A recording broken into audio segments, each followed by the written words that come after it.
Hi, everybody. This is Joanne Eisen with Reach the Unlimited.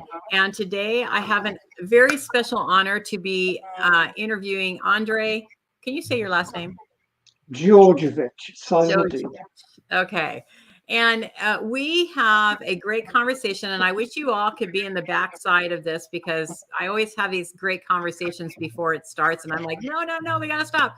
But I'm so excited to have this conversation about trance because I know a lot of you are very interested in trance. A lot of you are training in trance, and a lot of you have questions about it. So I am going to be having that conversation with Andrej, who does trance.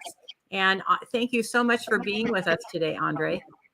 Okay, I'm looking forward to it, Joanne. Okay. So tell everybody, I want to start before we go into what we were actually talking about, but tell everybody a little bit about yourself. Well, basically, I was aware of an intelligence or spirit world, as some people may call it, quite late on in life. Because most of my life, I ran a business. I owned a steel company, and I sold steel for a living. And then one day, something dramatic happened which changed my complete view on life and evidence there was an intelligence that I wasn't actively aware of.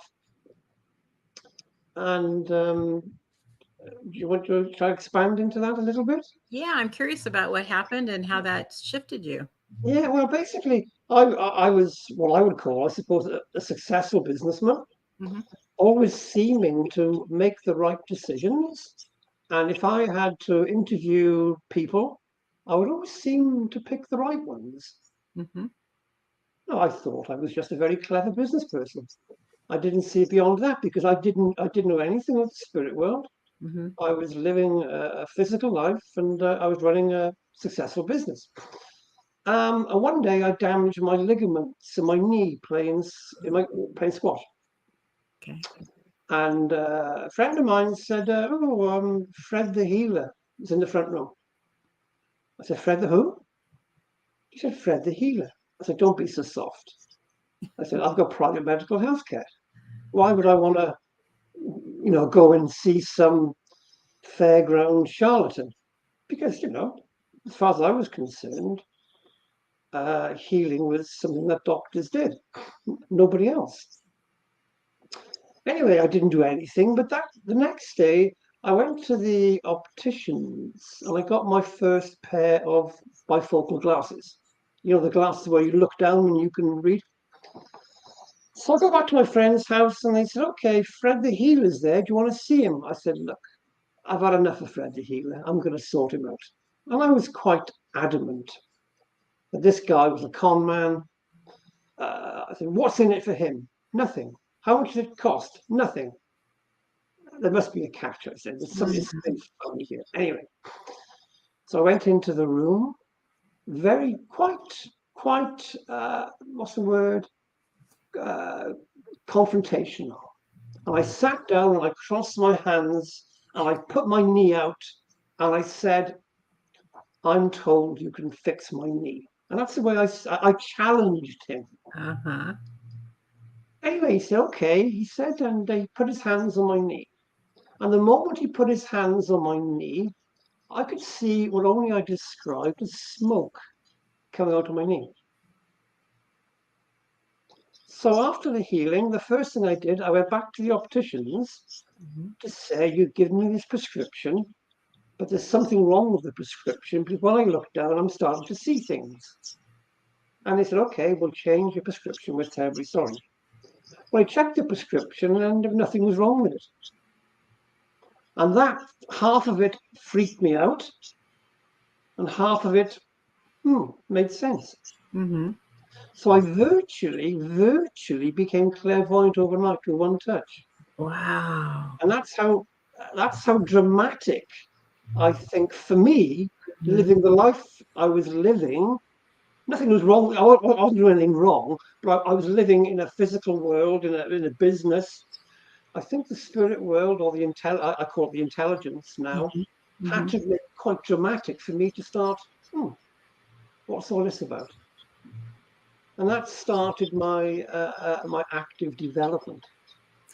You know what I love about that story is that a lot of people believe that there has to be certain things they have to do, or you have to think in the right way, or positive thinking and all of that. But it shows that spirit can work with you where you're at Hmm. instantly.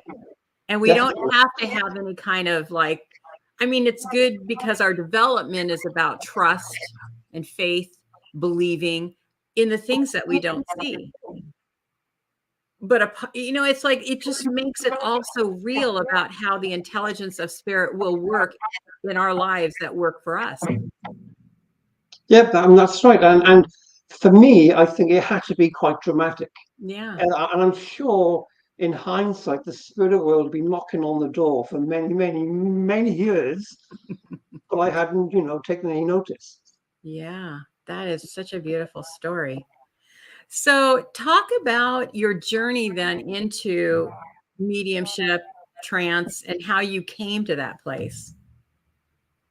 Well, I got some really interesting stories. I mean, so now all of a sudden I'm starting to see things. Mhm. I didn't even know what I was seeing. Mhm. Okay, I really knew nothing about the spirit world. But a month later, I was going to a wedding, and I was going into. It's a true story. I went into a shop in Cardiff to get fitted for a suit for a wedding. Mhm. To hire the suit. I went into the shop, and there's this lady there who said hello, and I said, "I've come. I want to have a fitting for the wedding." She said, "One moment, sir," she said, and she picked up the phone in front of me. She rang somebody, and she said, I won't mention her name. She said, "Oh, you got to come down and have a look at this guy." And I said, "What are you talking about?"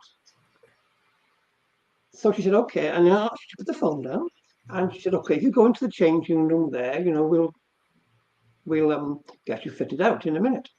So I'm waiting there for about 5 minutes. There's a knock on the door, and this woman comes in, and I expect that she's coming in to give me a fitting for my suit, and she starts to give me a reading. I didn't even know what a reading was, and I thought, well, what's going on here? And basically, she said, that she's been told by the spirit world that is, I could follow a path of healing, and if I Mhm. wanted to follow that pathway, she would be prepared to train me. And Wow. again, I still didn't know what she was talking about. So, I said, fine, okay, where do we go? How does it start? Wow. Still not knowing anything what these people were talking about. Oh my. I wasn't looking for this, and I more or less fell into instant training overnight. Wow. I, When I look back, there's really, really weird stories. I don't even know what to say to that because I know that, you know, in our training, we're taught you don't just walk up to strangers and say, here, here's the book. I know that this woman, she picked up the But phone that, and she said, "You got to come and look at this guy." You know, oh my gosh. And so how did that work for you? How was your process through coming from a steel business owner, to yeah, now going into this more spiritual world? That's like polar opposites. We're going from night to day here. you are. But when I look back, and everything is looking back reflectively, okay, I realize we are always developing. Hmm. Okay, so for the first part of my life, how can I say it? I was probably passively developing, not knowing. Right.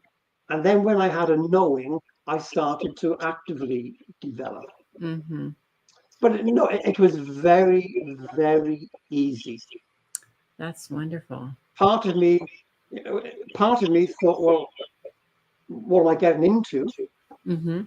But the other part of me knew this was what I was going to do. And that's another story about circles.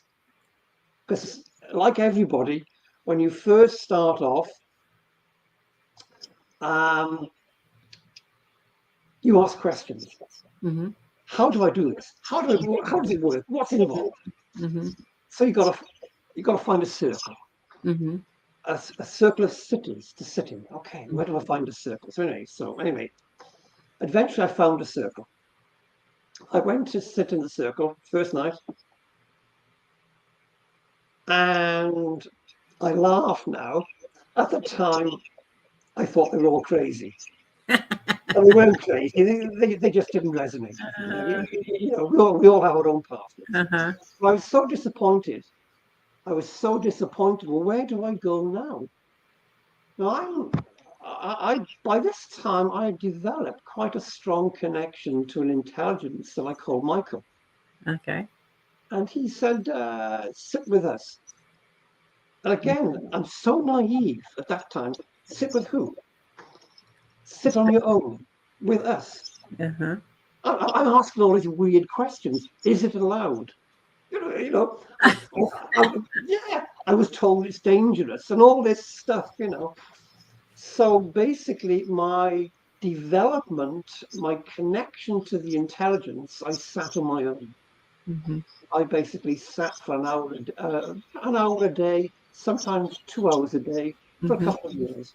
Mm-hmm. Again, I was very fortunate that when I closed my eyes, I seemed to be taken into a world like Avatar every time.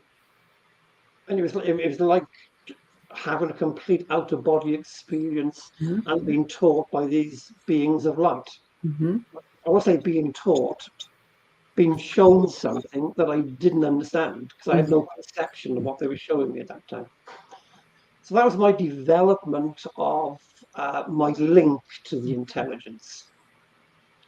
But then you have to develop the expression of that intelligence. How you work with that intelligence, in which way and how you do it. I love what you said. And Harry, I'll come back to your question in a minute.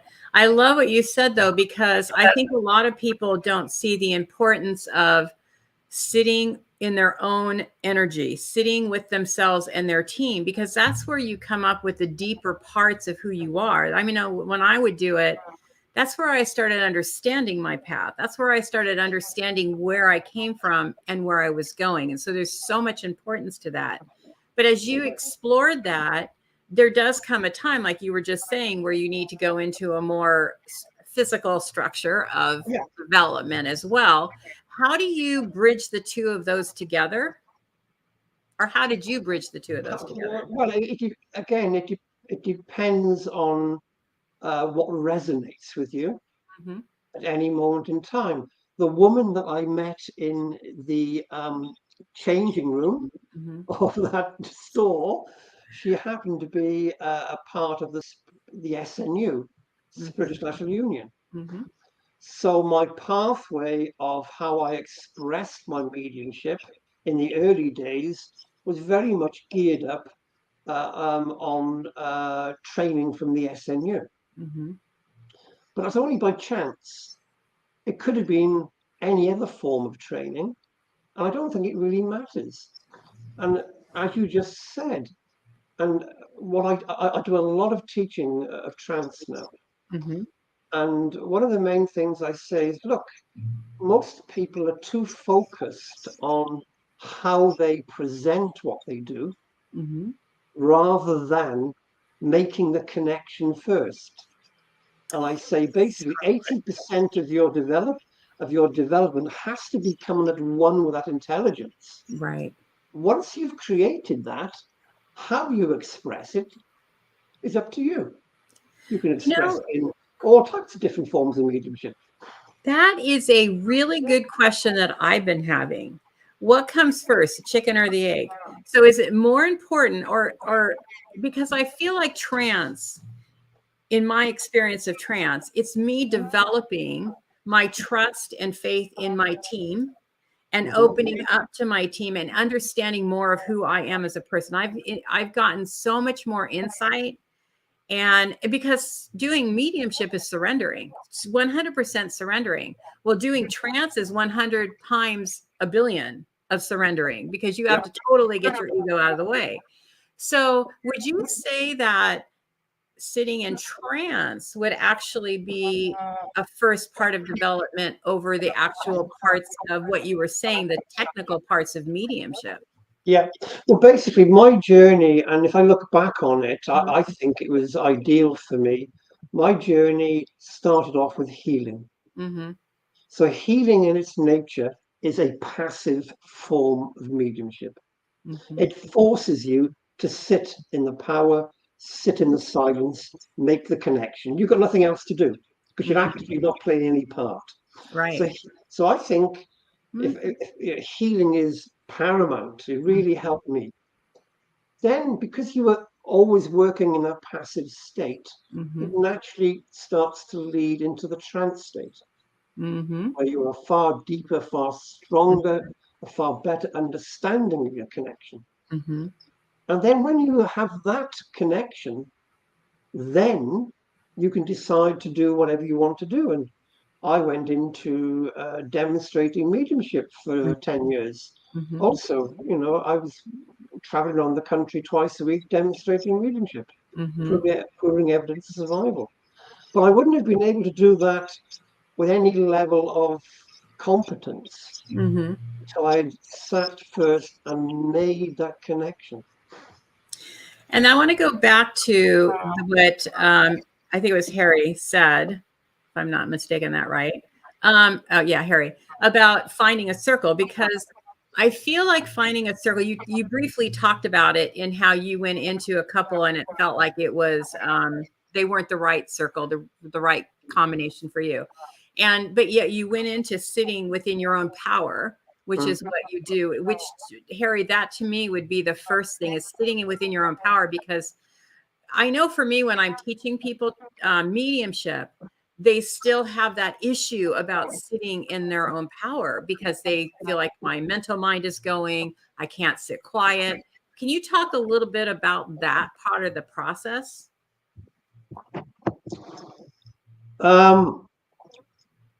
Well, I think it depends very much on the personality Mm-hmm. of the individual. Mm-hmm. There are some people who will find it harder than others Mm-hmm. because they have a very active mind, Mm-hmm. and it's very difficult to someone who has a very active and analytic mind. Mm-hmm.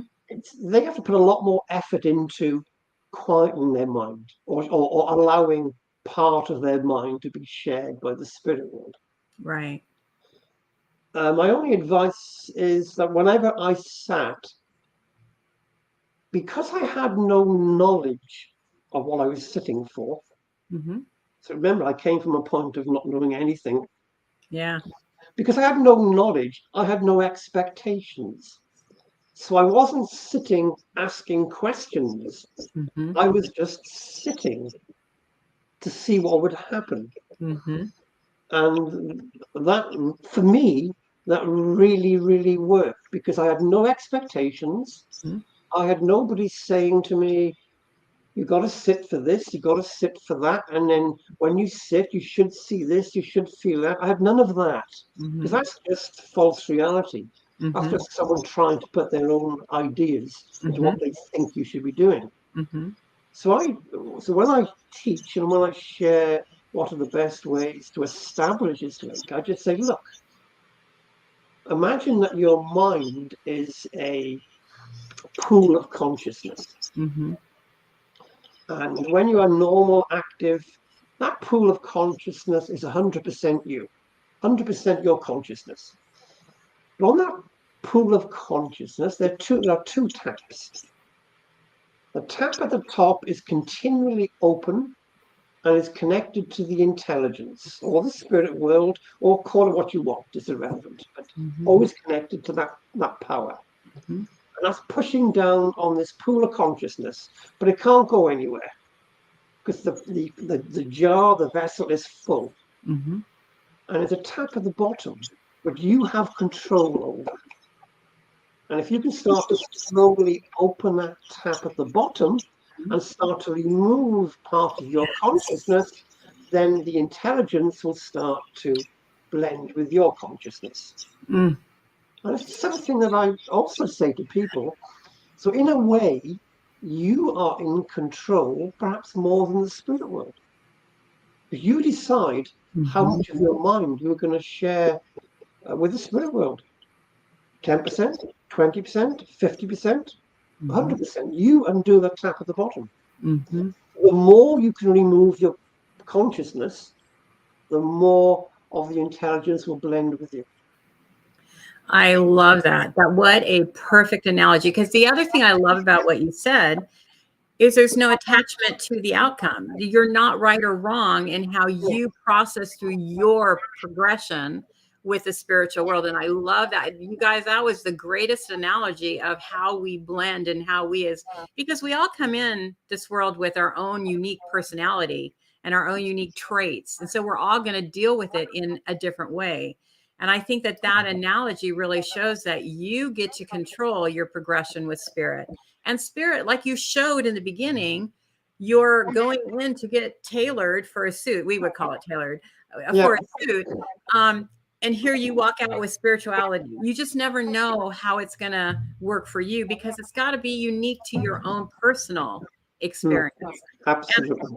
And I feel like I love what you said because that's one of the biggest things for me to have experienced was that no attachment to it, just allowing it to happen in the way that, and a lot of people, like I listen to a lot of people when they talk about their experience with mediumship going, I have to ask this, or I have to do that, or it has to be this way. And there's so much control over it when in essence to be a really fluent and productive, or productive's not giving medium, it's about having control over nothing. Absolutely. Going with the flow 100%. Yeah, that is amazing. I want to go back to what you were saying about something happened by how did you word it? Okay, you use the word chance, like this happened by chance, or did it happen by chance? Do you believe that things actually do happen by chance? Are they fated to happen? Or do we have a timeline to things? Or what is your feeling on that? I think our energy, Mm-hmm.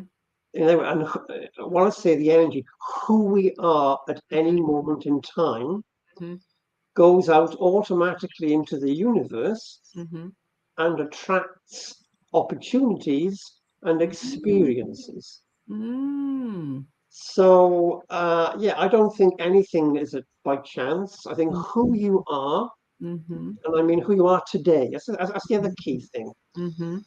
It's who you are at this moment in time Yes. attracts opportunities to you. And if you are, if you are vibrating at an energy that is going to be useful for mediumship, then there will be lots of opportunities coming your way to express that. Whether you take them or not is up to you, but the Absolutely. opportunities will always be there. So that's an interesting thought.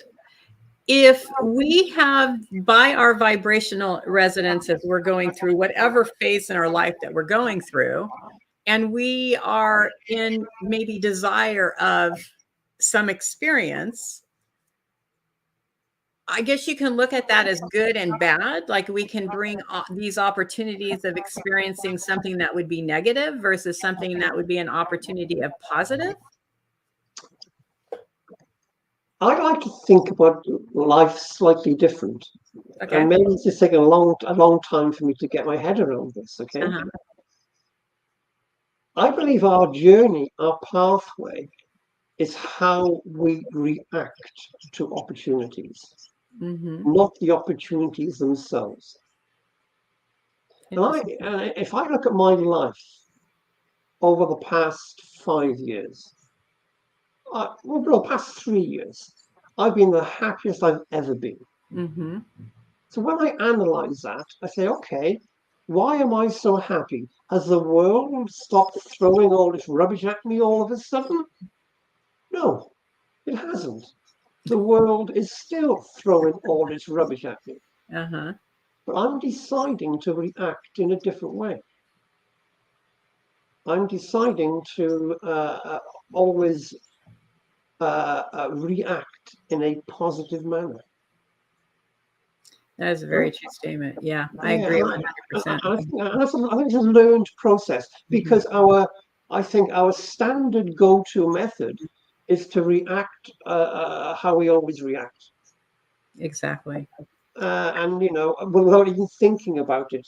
And if something happens Mm-hmm. that has hurt us in the past, I think we'll automatically feel hurt every time the same thing happens.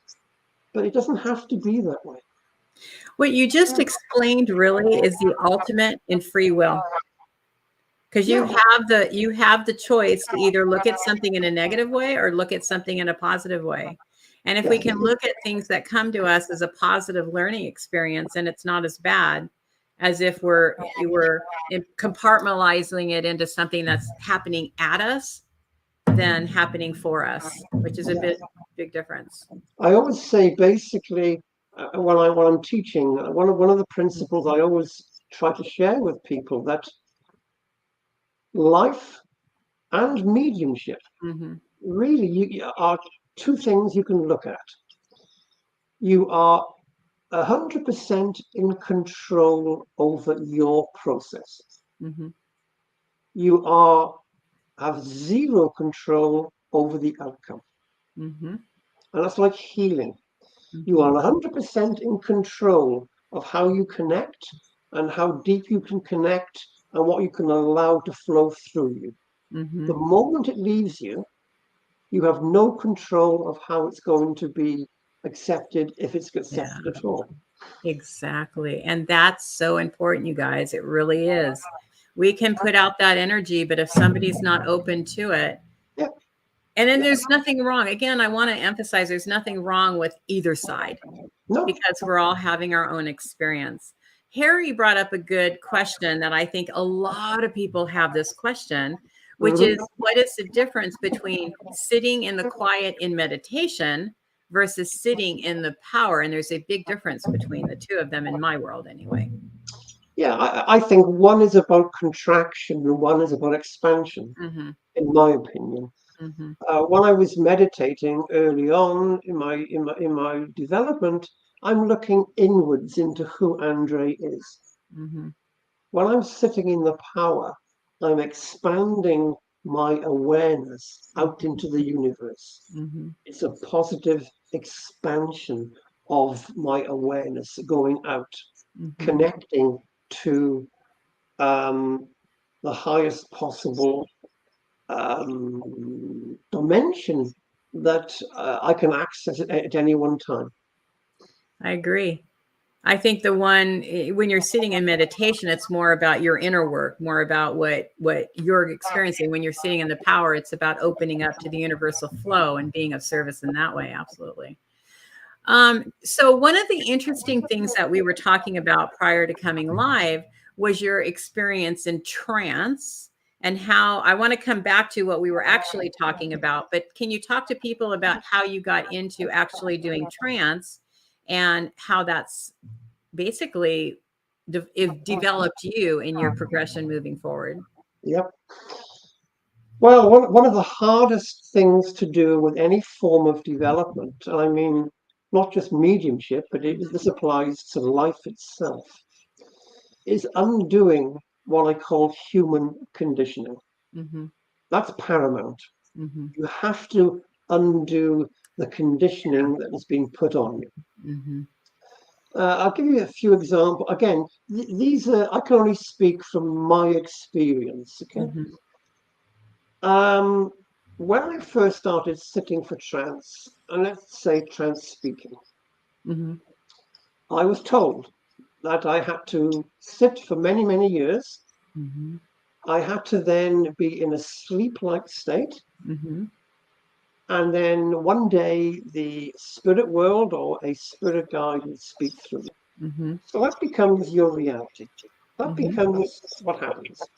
So I'm sitting, and now I'm sitting in a group, and all of a sudden the energy that I call Michael says to me, I want to speak. It's a true story. I said, you can't. What do you mean I can't? I said, you can't. It's not allowed. Why isn't it allowed? I said, well, I'm not in a sleep-like state. I know you're there. Mm-hmm. I know you're going to speak. So I'm not going to allow you to speak. So, but my conditioning was actively blocking Mm-hmm. the energy from Michael from speaking because I was convinced I had to be in a certain state of mind. Mm-hmm.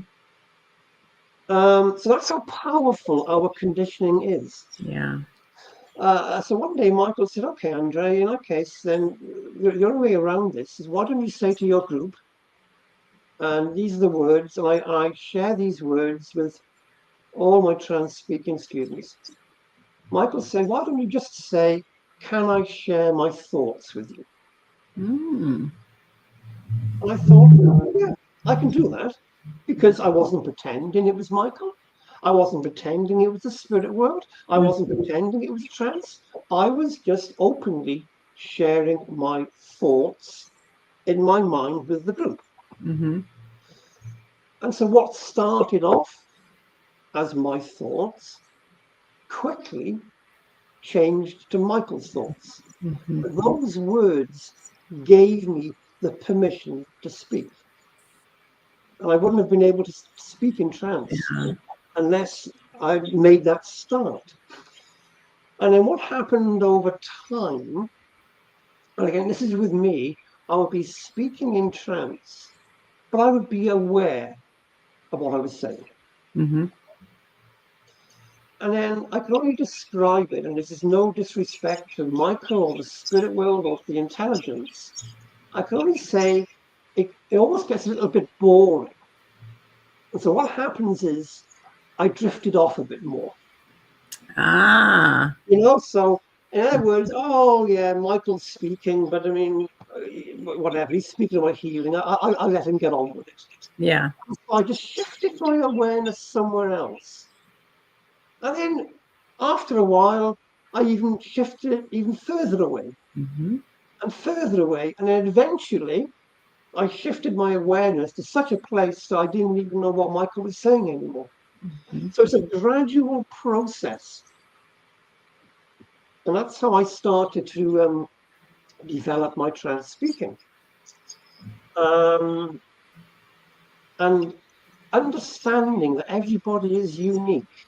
Mm-hmm. Everybody has a different way of connecting. I did Absolutely. a trance healing demonstration at the Arthur Findlay College. Mm-hmm. And this was so surreal.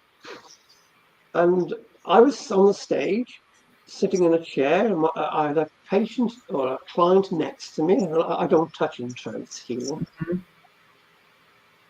And then after about 10 minutes, and this is the only way I can describe it, I found myself sitting with the students, looking at myself on stage. And Michael was speaking. I could hear everything Michael was saying. He was inviting questions from the audience. I Mm-hmm. could hear the students asking him questions. I could hear the patient who said if she feels like she had a hand in her back manipulating her spine. I was aware of all this. It was so surreal. I even thought at one stage, oh, I wonder if I can ask a question. I have never thought of that one. But that's how surreal it was. Oh But the point I'm trying to make was uh-huh. in that particular occasion, I was aware of what was happening but in a very deep trance state. Yeah. So Almost like out of body. almost Yeah. 100% like out of body. Yeah. Um, Experience and that. so inside my trance, I have Uh-huh. an awareness. Uh-huh. Other times I have no awareness. Interesting. You know, what you're saying is so mind-blowing to me, because you're right. We have this idea of what's put out there of what trance is, which the more I develop in my trance work and feel these experiences, it's showing me. I think at first you go through this whole feeling of I'm wrong. Yeah, I'm doing absolutely. it wrong. You're doing it wrong. And then Absolutely. as you get deeper and deeper, you're like, well, I don't know if I'm doing it wrong, but these things are happening. And I actually have been experiencing what you said, where it's almost like I'm out of my body observing it, but I'm not Yeah. controlling my body. And so it's showing that intelligence of how spirit can actually work again through us. But what I really wanted to pinpoint is how we, because I talk to so many people and I work with some people that are doing trance, and how we judge it. We're judging the experience versus allowing our own Yeah. team to develop us in our Yeah. own way, because it's always going to be unique to us. That's right. We've created a false reality. Yes. We've created a reality that we're never going to meet because it's not who we are. Yeah. And I don't know. I mean, I guess we can take, like, you showed the progression of how you went from being aware to not being aware, and then to being aware from a different standpoint. So there's that progression. Yeah. And I feel like we beat ourselves up in that the period of time where we're still aware, but deepening that awareness. All the What time. are some things that we can do to, I guess it's going through the process. There's really nothing we can do to hurry that along or change that, or change Um, the expectations, maybe. yeah. Well, I think you said at the beginning, one is having trust. Mm-hmm. But really, what is really important, and I always bring it into an element of my teaching when I'm teaching groups, is to have people working in twos Mm-hmm. and always get feedback Mm-hmm. from your partner. Mm-hmm. Because anyone I feel who is in a trance state and has made that connection to the spirit world or to the intelligence, Mm-hmm. that energy should be felt. Okay, the sitter will feel that energy. Now, Mm-hmm. as a medium, you got no idea of how the person you're working with is going to experience that. Mm-hmm. All you're doing is you're trying to surrender, you're shifting your awareness. This is what I teach, from Mm-hmm. point A to point B. Mm-hmm. In other words, you're getting out of the way, but you don't know, is it working? How much of me is there? How much of the spirit is there? It Mm-hmm. feels good, but I don't know. But when your sitter turns around and says, that was fantastic, what Mm-hmm. did you do? Mm-hmm. That then gives you the boost. Mm-hmm. Keep on doing nothing apart from just allowing and sitting. Exactly. And that's hard for our human minds to do, because we are trying to be achievers, make something happen or come to a goal or an outcome, You've got to when there's remove really that. never one. But the feedback from your partner will give you Mm-hmm. that strength to keep on going. And we are as you know, our own worst enemies We of are. what we think we're doing. I can remember doing a demonstration in a church many years ago, and it was the last message of the night. And to me, it was perhaps one of the worst messages I've ever given. It Mm-hmm. was, to me, it was nothing. It was a generalization about nothing. And I was really disappointed with it.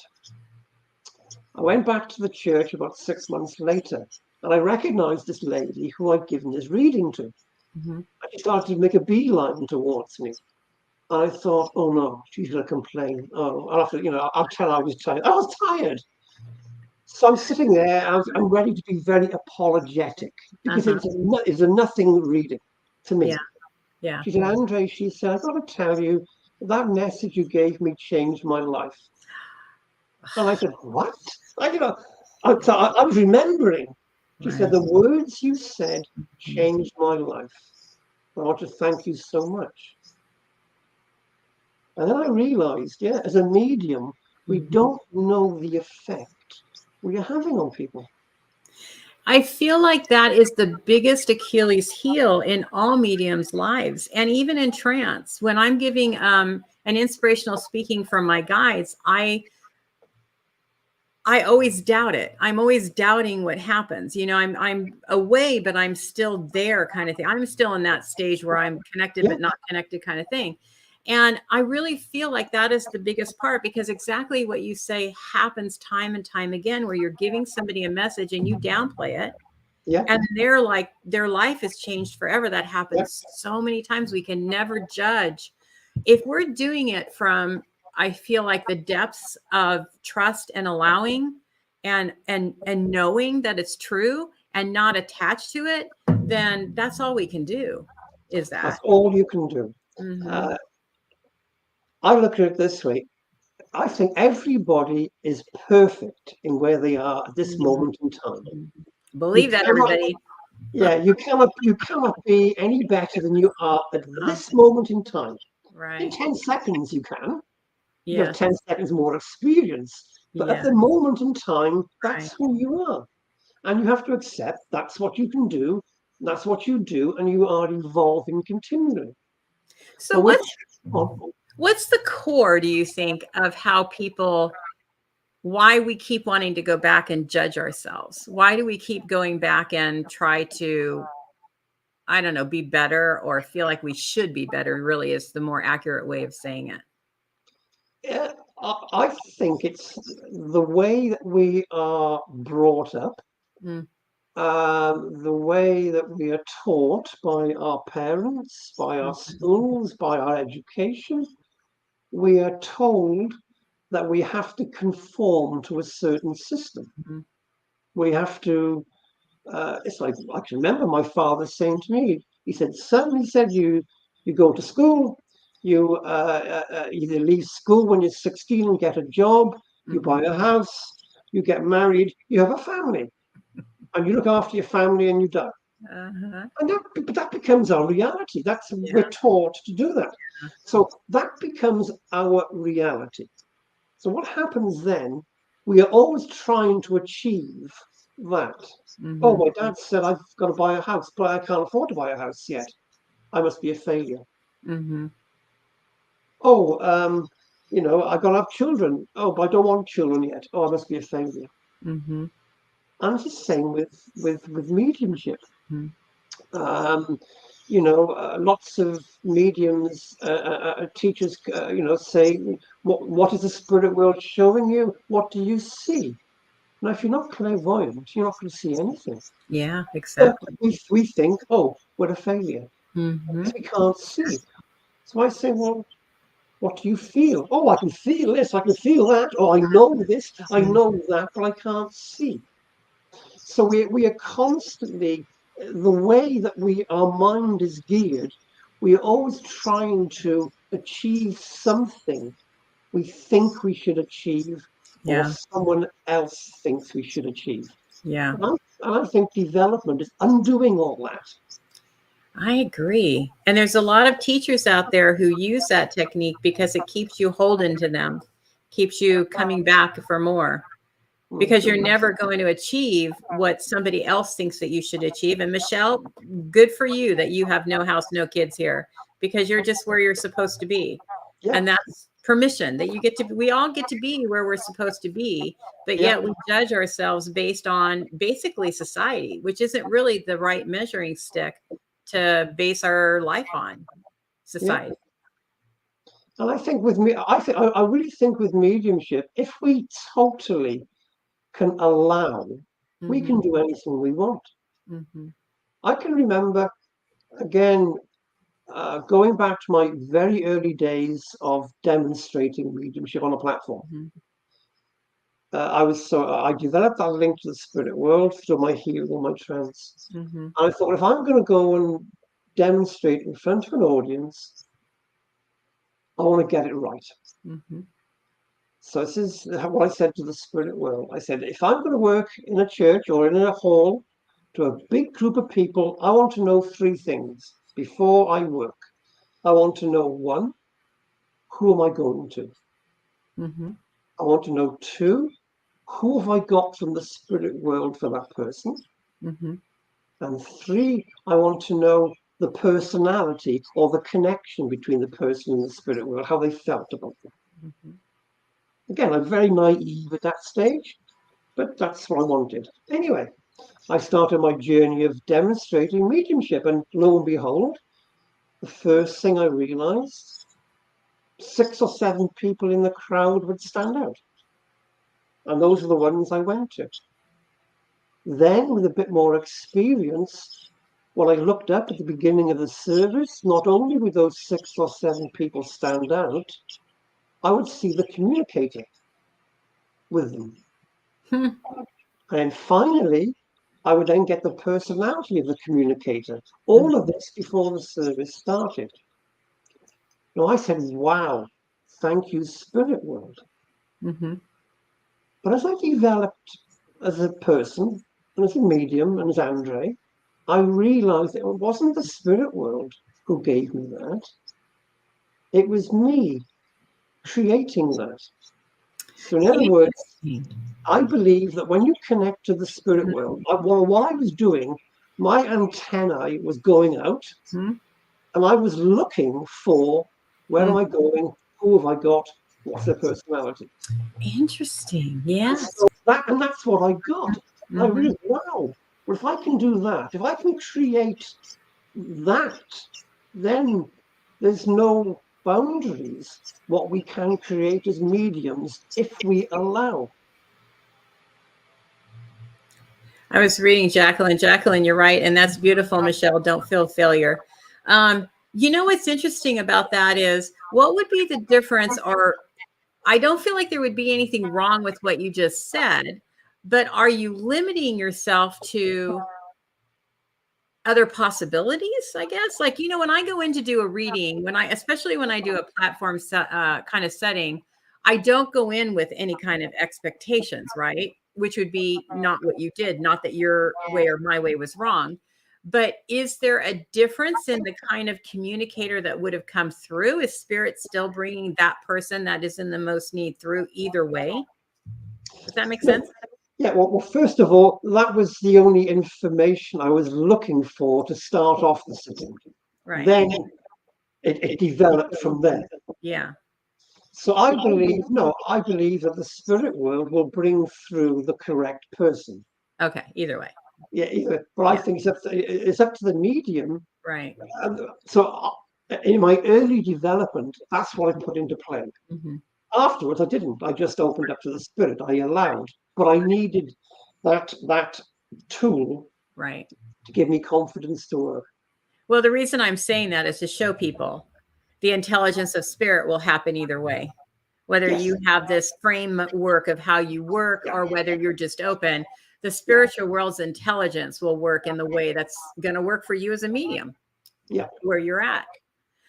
So, one of the things that we were talking about, I'm eventually going to get back to what we were talking about in the beginning, is physical trance mediumship and the reality of physical trance mediumship, because we know that there's a lot of fraud going on in physical mediumship. There was a lot of very gifted and talented physical trance mediums, according to history, in our past. And so we were starting a very interesting conversation about the reality of physical trance mediumship. Mm. Well, yeah. First of all, I'd like to separate Okay. physical and trance. Okay, because trance is a form of mental mediumship. Mm-hmm. Physical is something entirely different. Okay. Again, I'll tell you another little story. About 10 years ago, I left school at a very early age with no qualifications. About 10 years ago, I decided I wanted to get a university degree. Not that I needed one because my business was fine. Mm-hmm. I was always interested in history. So I took an open university honors degree in history over 6 years, which is Mm-hmm. great. Mm-hmm. And what that taught me to do was to analyze documents, books, anything in history, parchments, and to think of it objectively. Mm-hmm. to look at everything objectively. And so I started to look at physical mediumship objectively. Mm-hmm. And as you mentioned earlier on, it wasn't very nice.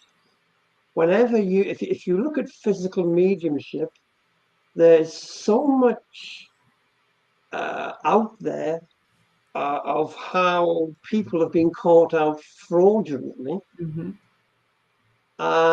It doesn't look very good. Mm-hmm. And unfortunately, there's not a lot out there to the contrary, Mm-hmm. objectively. Mm-hmm. You are going to get people who obviously are sitting in these circles, and they'll have a slightly different viewpoint. But if you try to come back and look at it from a neutral point of view, Mm-hmm. and if you research the information, it is quite negative, And I think personally, it's up to physical mediums really to, it's up to us to look for positive evidence that physical mediumship exists.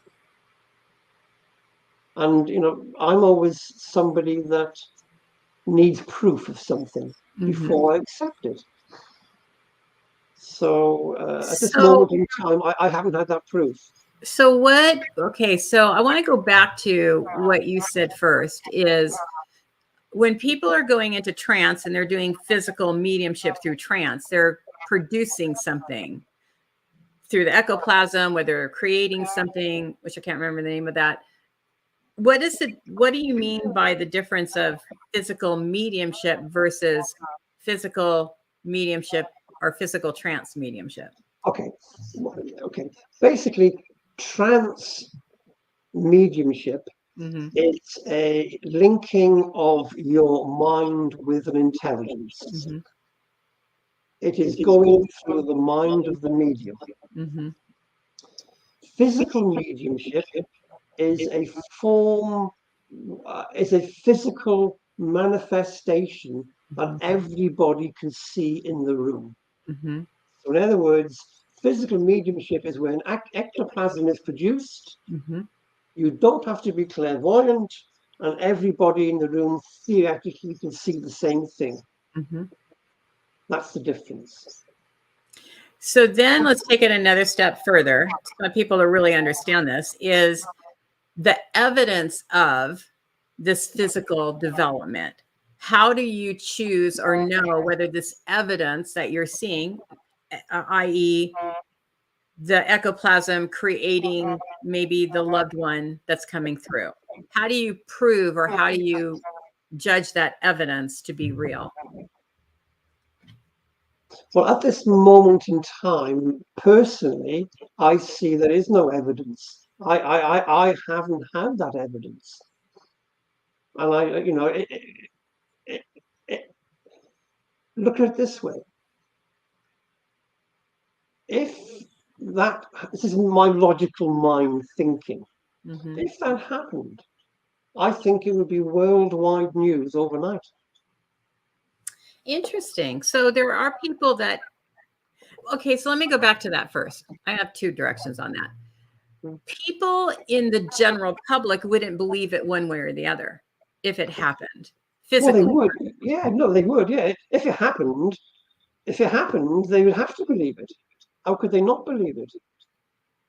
If somebody was in a room and their dead mother manifested physically in front of them, and they could see them, and they could touch them, they would have to believe it. They could not. Okay, they would have to believe it. But if it's in a completely darkened room, and somebody says your mother is here, well, I see what you're saying. It's not real proof, physical proof that that mother is actually there. It's kind of like smoke and mirrors a little bit. I found this on the web for Hussein. It's not real proof. Sorry, Siri's talking to us now. Siri's answering the question. Okay, good. Yeah.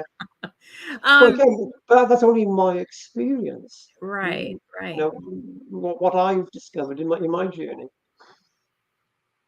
I'm trying to wrap my head around this, really, seriously, because Okay. there are people that see. I've never seen it. I've never seen anybody do physical mediumship. I've never seen it. I've not been a part or witnessed it in any way, shape, or form.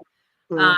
but I know that the people that have talked about it being kind of more, I don't know, like translucent, I guess, versus a real actual, like you standing in front of me. Is that the difference of what you're talking about? Well, I can't speak on behalf of what other people have experienced. Mm-hmm. Um, but I really believe if physical mediumship exists, Mm-hmm. then uh, it has to be something that everybody can see under normal conditions. And once that happens, there is no doubt. But if it happens in a darkened room, Yeah, I get what you're saying. Yeah. then anything can happen. To me, that's not the proof. So about we were talking earlier about the pioneers and how there were pioneers, written, very talented pioneers that actually did manifest a real person. They would manifest objects. They would manifest these kinds of things. Do you feel like that wasn't really happening at that time, or what is your feeling about what would have happened in the older days where we had more connected and talented trance mediums? Well, if you again objectively investigate, Mm-hmm. you will find that a lot of them were proved fraudulent. Mm, You look at Helen Duncan. mm-hmm. Uh, she was caught many times smuggling in cheesecloth, Mm. translucent, translucent cheesecloth into her seances. Hmm. I've only been to one seance, physical seance myself, and that was Colin Fry. I don't know, Colin Fry? No, I don't. Mm-mm. Very famous, medium, just passed to the spirit world for the past 5 years. Mm-hmm. Somebody turned the light on, found him out of his chair, wandering around the room, waving a trumpet in the air. You know, um, there's been several occasions where whenever a light has been put on or a camera is taken in, they've found that the medium is behaving in a fraudulent manner. So what you're doing with me is you're changing my thinking from what I hear or have read to be true to the reality of what can be true. And what I'm hearing you say is if you're actually doing physical trance or physical mediumship, then you should be able to do it in the light, in where everybody can see what's happening and not have to have the shadows of this perfect dark room with red lights and, not being able to really see what is transpiring. Is that correct? In a way, yeah. I think it has to be meaningful. Okay. It has to be meaningful. Otherwise, I don't see what the point is. If it's not meaningful, Mm-hmm. what's the point? Which is why we do the work we do anyway. It's got a meaningful end to it. It's for a service or a reason. It's not just to be, look what I can do and showcase. That's right. Yeah. Yep. Interesting. Interesting. What were some of your challenges as you went from starting your trance? Because I know a lot of people are really wanting to develop in that. What were some of the challenges that you faced to be able to get out of your own mind and trust the process as you were going through it? Um, the major challenges I had, like, it was my human thoughts, my human conditioning coming into play. Mm-hmm. What will people think? Am I good enough? Yeah. All these, the human side of me. Mm-hmm. My connection was, I think, was good, was okay. My connection has always been good. And I think most people's connection, they have a good connection. But what lets them down is the human side of them. Absolutely. And even now, or not so much now, but 5 years ago, I would get very nervous before a trance demonstration. So if you think about it, there's nothing to be nervous about because you're allowing the intelligence to basically run the show. But I still get nervous. What would people think? Would it be effective? All these human things that come into play. And people say to me, "Oh, Andrej, I'm always thinking, is it me or is it them? Is it me or will that ever go away?" And I say, probably not. Part of that will always be there. But what you will learn to do as a good trance medium or as a good medium, you will learn to accept that's human part of you, but you won't allow it to affect what you do anymore. Right. Because most people, when they first start off, they think, well, if I don't do anything, I can't get it wrong. Right. That's the way they normally think. Exactly. I'm on that. Yeah. Yeah. So, but I mean, once you get past that, you can't do anything wrong. You can only be who you are, and you will have doubts. And you accept that they are part of the human side of you. Then that's fine. So that was my major concerns, dealing with my human aspect of who I am. What will people think? Am I good enough? All that type of thing. Did you find that as you went on, though, that kind of cleared up through your experiences? Because I know for me, I've totally been there where I did a platform for an hour and a half by myself, my first time doing that. And I went into that not worried, not nervous, didn't even think about it, just went into it calm. And I didn't have one problem. I mean, you have your certain hiccups that you'll have to work through no matter what, but I wasn't in my head. And then I've had minor situations where I'm like, my stomach is in my throat and I'm worried. And you're right. It's always based on, will I do it right? Will I be able to connect? Doubting my human self. So I feel like that is the biggest process. But did you learn as you went along through your experiences to trust that more and more? Yeah, I trust it 100% now. I can remember once, about 2 years ago, when I teach online, I teach a lot in the trance state. And I can remember, I think it was 2 years ago, I was doing an online class for the weekend. And Michael came through and he said, I'll take the class on the weekend. And I said, yeah, that's fine. You normally take the class, I'm inspired by you and I'll go with the flow. He said, no, I'll take the class. I said, what do you mean? He said, well, you turn the machine on and then you turn the machine off. Now, he said this on a Friday night before Saturday and Sunday teaching. Yeah. Well, I had to ring up the organizers Friday night to say, look, I know we got a program. I know we've planned this program, but I'm just sharing with you what Michael said. Now, I had two options. I can either stick with the program we planned or turn the machine on and turn the machine off. And luckily, I chose the latter. Oh, yeah. And it was one of the best weekends I've ever had in terms of teaching and the response. But the human side of me on that Friday night, what if it goes wrong? What are people going to think? I planned all this out for 2 days. That's gone out the window. Will it work? All that human stuff came in. But luckily, I overrode my human conditioning and allowed the spirit to work.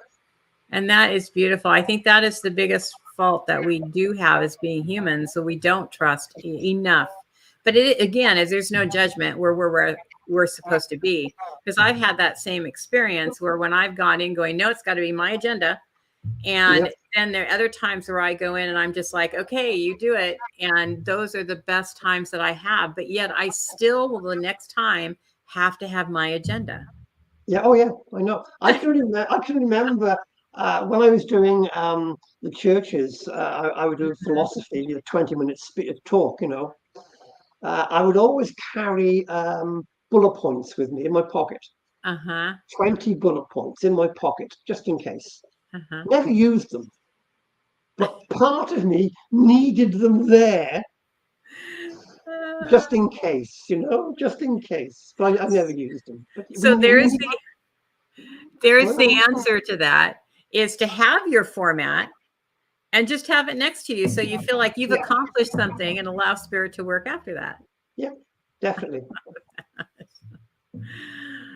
Um, do you have any last words or golden nuggets that you would like to leave with everybody?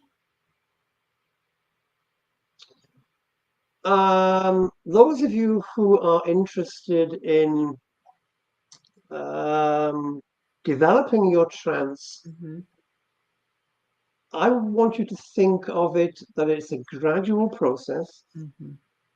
You are sharing a percentage of your mind with the intelligence, and the more you work at it, the more of your mind you can share with the intelligence.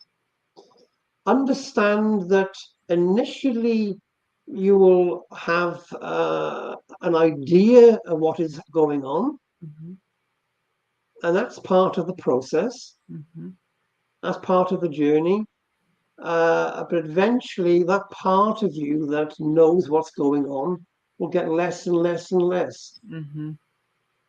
So yeah, just allow. That's a key word. Allow the process to unfold.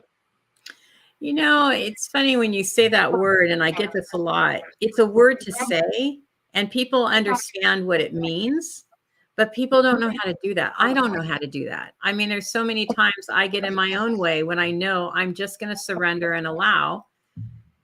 And I guess it's a process. Do you have a process that you go through that helped you to get to that point of understanding the real meaning of the word allow?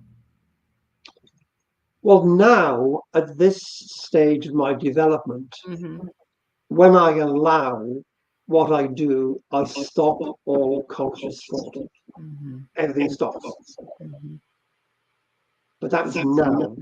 To get to that stage was a long, long journey. Yes. One of the other things that may help people is trance is about non-interference. So if you can shift your consciousness from point A to point B, that's a big step in your trance development. Yeah. So if you were doing trance healing, for instance, and you are physically present at point A, if you can shift your awareness to point B, even if you are active at point B, you are not interfering at point A. And that's a huge step in your development. And that point B will then become further and further and further away. That is great pieces of advice. I love that because that is really true. And it's not, again, the allowing is not attachment. So not attaching to anything helps you to allow. So absolutely. I love that. Well, thank you so much for being here. And one of the things I was thinking, I'll have to have you back and allow Michael to talk. Okay. That would be fabulous. Okay. Look forward to it.